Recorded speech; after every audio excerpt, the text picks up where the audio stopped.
विद्यार्थियों, भारतीय राजनीति के अंतर्गत भाषा की क्या भूमिका है, उसके बारे में आज हम अध्ययन करेंगे। भाषा की क्या राजनीति है, इसको हम ऐसे भी समझ सकते हैं कि वर्तमान समय भारत की कोई भी राष्ट्रभाषा नहीं है। राजभाषा है लेकिन राष्ट्रभाषा नहीं है, तो हम सोच सकते हैं कि भाषा के क्षेत्र में कितनी राजनीति हुई होगी। हालांकि यदि देखा जाए तो कई जो विदेशी विद्वान हैं, उन्होंने भी भारत के भाषा की राजनीति के संबंध में अध्ययन भी किया है। जैसे मॉरिस जॉन्स है, वो ये कहते हैं कि क्षेत्रवाद और भाषा के सवाल भारतीय राजनीति में इतने ज्वलंत प्रश्न रहे हैं कि भारत के हाल के राजनीतिक इतिहास की घटनाओं के साथ इनका गहरा संबंध रहा है। और अक्सर ऐसा लगता है कि राष्ट्रीय एकता की संपूर्ण समस्या क्षेत्रवाद और भाषावाद के इर्द गिर्द घूमती हुई नजर आती है। मॉरिस जॉन्स के अनुसार हम सभी जानते हैं, भारत विविधताओं भरा देश है। विभिन्न प्रकार की धर्म, भाषा, जाति, संस्कृति, रहन सहन, क्षेत्र, भूभाग, वेशभूषा, इन सब की दृष्टियों से भारत में हालांकि विविधता है। भाषा के क्षेत्र में भी भारत में विविधता है। विभिन्न प्रकार की भाषाएं भारत के अंतर्गत बोली जाती है। एक अनुमान के मुताबिक भारत में 1000 से अधिक भाषाएं बोली जाती है। लेकिन इतनी भाषा विविधता होते हुए भी उसमें एकता, ये भारतीय संस्कृति की विशेषता रही है। लेकिन भाषा के क्षेत्र में यदि हम देखें तो भाषा के आधार पर किसी एक भाषा को राष्ट्रभाषा बनाने के संबंध में जब भी सिफारिशें होती है, आयोग निर्धारित होते हैं, आयोगों का गठन होता है, तो भाषाओं के आधार पर झगड़े शुरू हो जाते हैं और ये भारतीय राजनीतिक व्यवस्था को बहुत अधिक प्रभावित करते हैं। हालांकि यदि देखा जाए तो भारत में 2011 की जनगणना के अनुसार यदि हम आंकड़े देखें तो 2011 की जनगणना के अनुसार यदि हम देखें तो भारत के अंतर्गत 1000 से अधिक लोग जो भाषा बोलते हैं, यानी कि एक भाषा जो 10,000 से अधिक लोगों के द्वारा बोली जाती है, 2011 की जनगणना के अनुसार वैसी करीब 121 भाषाएं भारत के अंतर्गत विद्यमान है। 2011 की जनगणना यदि हम देखें तो जनगणना के अनुसार यदि हम हिंदी का प्रतिशत देखें तो हिंदी को बोलने वाले करीब 43.63% लोग पूरे भारत में हिंदी भाषी है। दूसरी अनेक भाषाएं बंगला, तमिल, तेलुगु, कन्नड़, मराठी, मलयालम, ये अनेक प्रकार की भाषाएं बोली जाती है। लेकिन इन सब का प्रतिशत यदि देखा जाए तो इन सब का प्रतिशत 10% के अंदर ही है। हिंदी 43.63 लोगों के द्वारा बोली जाती है, लेकिन फिर भी हिंदी को आज तक राष्ट्रभाषा का दर्जा प्राप्त नहीं है। और जब भी इस तरह की कोई भी सिफारिश होती है, हिंदी का विरोध दक्षिण राज्यों में अधिक शुरू हो जाता है और दक्षिण राज्यों के द्वारा हिंदी को अपने ऊपर थोपने जैसे आरोप लगाकर इसका विरोध किया जाता रहा है। यदि हम देखें तो भारत के अंतर्गत जब संविधान सभा का निर्माण हो रहा था, तो संविधान सभा के निर्माण के अंतर्गत अम्बेडकर ये चाहते थे कि संस्कृत को राष्ट्रभाषा के रूप में लागू किया जाए। उसका विरोध होना लाजमी था, उसका विरोध हुआ और संस्कृत को राष्ट्रभाषा बनाया जाना पॉसिबल भी नहीं था, उसका तो विरोध होना ही था। नेहरू जी ये चाहते थे, संविधान निर्माता जो थे, संविधान निर्मात्री सभा के जो सदस्य थे, संविधान सभा के सदस्य थे, अधिकतर लोग हिंदी को राष्ट्रभाषा बनाने के पक्ष में थे। यहाँ तक कि जवाहरलाल नेहरू भी हिंदी को राष्ट्रभाषा के रूप में लागू करना चाहते थे। नेहरू जी ने कहा था कि राष्ट्रीय एकता के रूप में हिंदी को राष्ट्रभाषा के रूप में लागू करना, इसमें कहीं भी संशय उत्पन्न नहीं होता है। लेकिन फिर भी संविधान निर्माताओं की आकांक्षा होते हुए भी राष्ट्रभाषा के रूप में किसी भी प्रकार का कोई एकमत निर्णय नहीं हो सका। और उस समय 8वीं अनुसूची के अंतर्गत यदि देखा जाए तो उस समय करीब, वर्तमान समय यदि देखा जाए तो 8वीं अनुसूची के अंतर्गत 22 भाषाएं हैं, लेकिन उस समय भारत के अंतर्गत 14 भाषाओं को 8वीं अनुसूची के अंतर्गत रखा गया। उसके बाद सिंधी को 1967 के अंतर्गत 15वीं भाषा के रूप में सिंधी को मान्यता मिली। इसके अलावा कोंकणी, मणिपुरी, नेपाली को 1992 के अंतर्गत जब संविधान संशोधन 71वां संविधान संशोधन हुआ तब इन 3 भाषाओं को मान्यता दी गई। कुल मिलाकर अब तक 18 भाषाएं हो चुकी थी।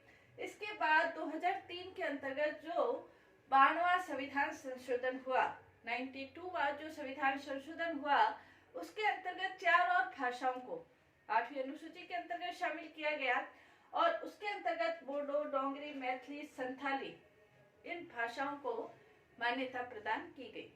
कहने का तात्पर्य ये है कि वर्तमान समय भारत के अंतर्गत 22 भाषाएं को मान्यता प्राप्त है। इन 22 भाषाओं को बोलने वाले पूरे भारत के लोग 2011 की जनगणना के अनुसार यदि देखा जाए तो इन 22 भाषाओं को बोले जाने वाले लोग करीब 96.7% लोग इन भाषाओं को बोले जाने वाले हैं। लेकिन भाषा के क्षेत्र में जो एक आधिकारिक भाषा हो, राष्ट्रभाषा हो, संपर्क भाषा हो, किसी एक देश की भाषा हो, वो भाषा के क्षेत्र में आज भी कोई सर्वमान्य निर्णय नहीं हो पाया है। और इसके अंतर्गत यदि हम देखें तो भाषागत विभिन्नता इतनी ज्यादा है। लिपि के क्षेत्र में जो बोली है उसकी उपबोलियां हैं। यदि उत्तर के लोग, उत्तर भारत की भाषा बोलने वाले अधिकतर लोग हिंदी है, दक्षिण के अंतर्गत तमिल, तेलुगु, कन्नड़, मलयालम इस तरह की भाषाएं हैं, पूर्व के अंतर्गत अलग भाषाएं हैं, पश्चिम में अलग भाषाएं हैं। भाषाई जो विभिन्नता है वो भारत के अंतर्गत विद्यमान है। और यदि कोई उत्तर भारत का लोग, कोई व्यक्ति दक्षिण भारत में चला जाए तो दक्षिण की भाषा देखकर, लिपि देखकर उसे ये बिल्कुल भी एहसास नहीं होगा कि वो एक भारतीय क्षेत्र के अंतर्गत आया है। इतनी ज्यादा भाषा की विभिन्नता भारत के अंतर्गत विद्यमान है। लेकिन विभिन्नता होना कोई गलत नहीं है, होनी भी चाहिए, लेकिन विभिन्नता का राजनीति के ऊपर प्रभाव पड़े और कोई सर्वमान्य निर्णय हम नहीं ले सके, ये किसी एक देश और समाज के लिए बहुत विडंबनापूर्ण हो जाता है।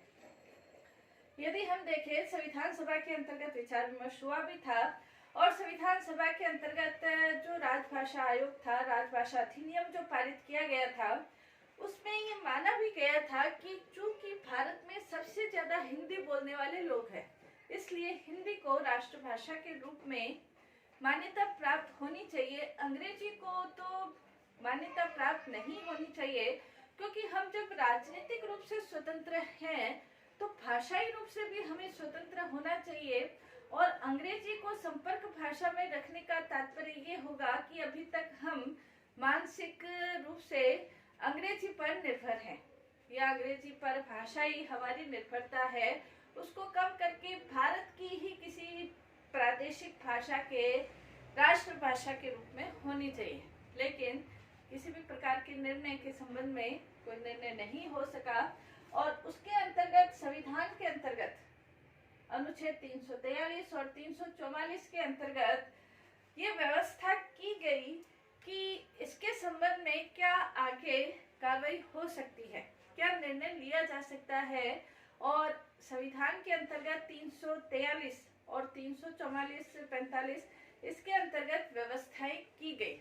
300 अनुच्छेद 343 है, वो ये कहता है कि संघ की एक भाषा होगी। देवनागरी लिपि में जो हिंदी है वो संघ की भाषा होगी और जो अंग्रेजी है वो सहायक भाषा के रूप में 15 वर्ष तक सहायक भाषा के रूप में रहेगी। जो संघ के कार्य है, निर्णय है, कानून है, अधिनियम है, ये हिंदी के अंतर्गत अंग्रेजी सह भाषा के रूप में ये रहेंगे। इसके अलावा 15 वर्ष तक अंग्रेजी का निर्धारण किया गया। लेकिन 343 के जो अनुच्छेद था उसकी जो धारा 3 है वो ये कहती है, इसके अंतर्गत राजभाषा अधिनियम बना दिया गया और राजभाषा अधिनियम के आधार पर अब ये व्यवस्था कर दी गई कि अंग्रेजी के संबंध में जो निर्णय लिया गया वो ये निर्णय लिया गया कि अब जो अंग्रेजी है वो अनिश्चित काल के लिए बढ़ा दी गई, यानी कि अब जो अंग्रेजी भाषा है उसके लिए 1965 की जो व्यवस्था है वो व्यवस्था अब खत्म कर दी गई थी। और अब जो निर्णय लिया गया वो निर्णय ये लिया गया कि अब अंग्रेजी अनिश्चित काल के लिए हिंदी के साथ रहेगी। नेक्स्ट ये कहा गया कि राष्ट्रपति को ये अधिकार होगा कि 5 वर्ष तक के अंदर अधिकार दिया गया कि एक भाषा आयोग की स्थापना की जाएगी। ये जो भाषा आयोग है वो इस संबंध में निर्णय देगा कि हिंदी का धीरे धीरे विकास किस प्रकार से हो और जो अंग्रेजी पर हमारी निर्भरता है वो धीरे धीरे कम हो। साथ ही भारत के अंतर्गत वैज्ञानिक शैक्षणिक उन्नति के लिए, औद्योगिक उन्नति के लिए हिंदी का प्रचार किस प्रकार से किया जाए और साथ ही हिंदी का प्रचार करते हुए अहिंदी क्षेत्र जो है उन पर किसी भी प्रकार का दबाव नहीं डाला जाना चाहिए। उनके न्यायिक कार्यों के क्षेत्र में, सरकारी पदों के क्षेत्र में, सरकारी विभागों के संबंध में किसी भी प्रकार का अन्याय इन क्षेत्रों के साथ नहीं हो और राष्ट्रपति इसके लिए बाध्य है कि 10 वर्ष के भीतर इस प्रकार के आयोग की स्थापना की जाए। इसके साथ ही इसमें यह भी व्यवस्था थी कि एक संसदीय समिति की व्यवस्था अनुपातिक आधार पर की जानी चाहिए, जिसमें 20 सदस्य लोकसभा के हो, 10 सदस्य राज्यसभा के अंतर्गत होना चाहिए और ये जो संसदीय समिति है ये हिंदी के क्रमिक विकास के लिए व्यवस्था करे। इस प्रकार की व्यवस्थाएं अनुच्छेद संविधान के 343, 344 के अंतर्गत की गई। इसके अलावा प्रत्येक राज्य के अंतर्गत अनुच्छेद 345 के अंतर्गत ये व्यवस्था की गई राज्यों के द्वारा कि राज्य अपने सरकारी कामकाज के लिए अपने प्रादेशिक जो भाषा है उसके अंतर्गत व्यवस्था की जा सकती है, लेकिन प्रादेशिक भाषा का संघ की भाषा के साथ किसी भी प्रकार का कोई विवाद की स्थिति उत्पन्न नहीं होनी चाहिए। इस प्रकार की व्यवस्थाएं होनी चाहिए और इसके अंतर्गत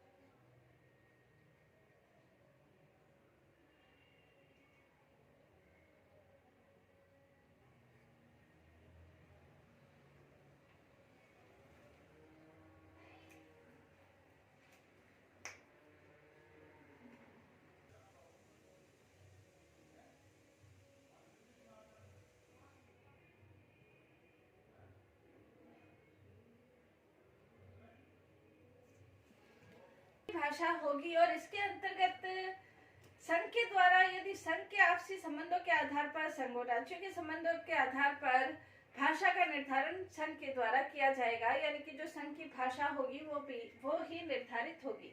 तो प्रादेशिक भाषाओं के संबंध में राज्य अपने सरकारी कामकाज के लिए किसी भी भाषा को अधिकृत कर सकता है, लेकिन केंद्र और राज्यों के संबंध में जो संघ की भाषा है, अधिकृत भाषा है, वो ही मान्य होगी। उच्चतम न्यायालय, उच्च न्यायालय, विधानमंडलों की जो भाषा होगी, जो भी कानून है, नियम है, नीतियां है, अध्यादेश है, अधिनियम है, इन सब के लिए अंग्रेजी का प्रयोग मान्य होगा। लेकिन यदि चाहे उस राज्य का राष्ट्रपति यदि चाहे राज्यपाल के द्वारा सिफारिश करे और राज्य यदि चाहे कि प्रादेशिक भाषा में इसके द्वारा होना चाहिए, व्यवस्था होनी चाहिए, तो इस प्रकार की व्यवस्था हो सकती है कि ये जो अधिनियम है, ये जो भी उच्चतम न्यायालय और उच्च न्यायालय से संबंधित जो भी व्यवस्थाएं हैं, इसके अंतर्गत अंग्रेजी में ही होगा, लेकिन उसका अनुवाद यदि चाहे राष्ट्रपति को सिफारिश करे राज्य, तो उस भाषा के अंतर्गत उसका अनुवाद हो सकता है। तो इस प्रकार की व्यवस्था इसके अंतर्गत की गई और इसके अलावा अल्पसंख्यकों को संरक्षण देने के लिए भी पूर्ण तरह से व्यवस्था की गई। अल्पसंख्यकों की भाषा है उनका संरक्षण किया जाए और इस संबंध में एक अधिकारी की नियुक्ति राष्ट्रपति के द्वारा की जाएगी। राष्ट्रपति समय समय पर इसके बारे में निर्णय देगा और इसके बारे में अपने विचार प्रस्तुत करेगा और जो राष्ट्रपति को वो अधिकारी प्रतिवेदन देगा उस अनुसार निर्णय लिए जाएंगे। यानी कि अल्पसंख्यकों को अपनी भाषा को सुरक्षित रखने के संबंध में दिशा निर्देश वो कर सकते हैं और इसके संबंध में सिफारिशें की जा सकती है और प्रतिवेदन राष्ट्रपति को दिए जा सकते हैं। इन सब के लिए जो आयोग की स्थापना की गई थी, राजभाषा आयोग बनाने की जो सिफारिशें की गई थी राष्ट्रपति के द्वारा, जो प्रथम राजभाषा आयोग बनाया गया था उसे खैर आयोग कहा गया। 7 जून 1955 को ये आयोग गठित हुआ था, जो बाल गंगाधर बी.जी. खैर के निर्देशन के अंतर्गत राजभाषा आयोग का निर्धारण किया गया था। जो राजभाषा आयोग बना था उसकी जो सिफारिशें हैं, यदि हम सार रूप में कहें तो उसने यही सार रूप में कहा था, चूंकि हिंदी पूरे देश में बोली जाने वाली सबसे अधिक लोगों के द्वारा बोली जाने वाली भाषा है। जैसे वर्तमान समय भी यदि देखें 2011 की जनगणना के अनुसार तो करीब 43.63% लोगों के द्वारा हिंदी बोली जाती है। तो हिंदी को राष्ट्रभाषा के रूप में प्रचारित किया जाना चाहिए, उसकी व्यवस्था की जानी चाहिए। हिंदी में कामकाज करने के लिए लोगों को प्रेरित किया जाना चाहिए, प्रभावित किया जाना चाहिए और हिंदी ज़्यादा से ज़्यादा लोगों के व्यवहार के अंतर्गत आनी चाहिए। जो निर्णय होते हैं, आपसी कार्य व्यवहार होता है, सरकारी कार्य व्यवहार होता है, दो अधिकारियों में पत्र व्यवहार होता है, हिंदी में किया जाना चाहिए। लेकिन अहिंदी देशों के ऊपर, अहिंदी भाषी राज्यों के ऊपर हिंदी को थोपा नहीं जाना चाहिए। उस संबंध में जागरूकता फैलाई जानी चाहिए और इसके हालांकि राजभाषा आयोग की बैठकें होती रहती है और वो अपना प्रतिवेदन सुझाव प्रस्तुत करते रहते हैं। जैसे वर्तमान समय राजभाषा आयोग के प्रथम अध्यक्ष जो बी.जी. खैर, बाल गंगाधर खैर थे और वर्तमान समय वीना पाठक है। इसके अलावा जो राजभाषा समिति की भी व्यवस्था की गई थी, जिसने भी यही कहा था कि हिंदी को बनाया जाना चाहिए और इसी के अंतर्गत 1963 में आधिकारिक भाषा कानून बनाया गया था। आधिकारिक भाषा कानून के अंतर्गत ये व्यवस्था की गई कि हिंदी को राजभाषा बनाया जा सकता है। लेकिन जैसे ही इस संबंध में कानून पारित हुआ, विरोध होना शुरू हो गया और उसके बाद इसका एक संशोधन कानून, राजभाषा संशोधन कानून 1967 के अंतर्गत पारित किया गया, जिसके अंतर्गत ये माना गया कि हिंदी को थोपा नहीं जाना चाहिए। कहने का तात्पर्य ये है कि अब तक भारत में भाषा के संबंध में जो निर्णय होना चाहिए उस अनुसार निर्णय नहीं हुआ है। भाषा के आधार पर केंद्र और राज्यों में हिंदी का विरोध, इस प्रकार की राजनीति चलती रही है। तो भाषा के आधार पर किस प्रकार की राजनीति चलती रही है उसके बारे में हम नेक्स्ट क्लास में अध्ययन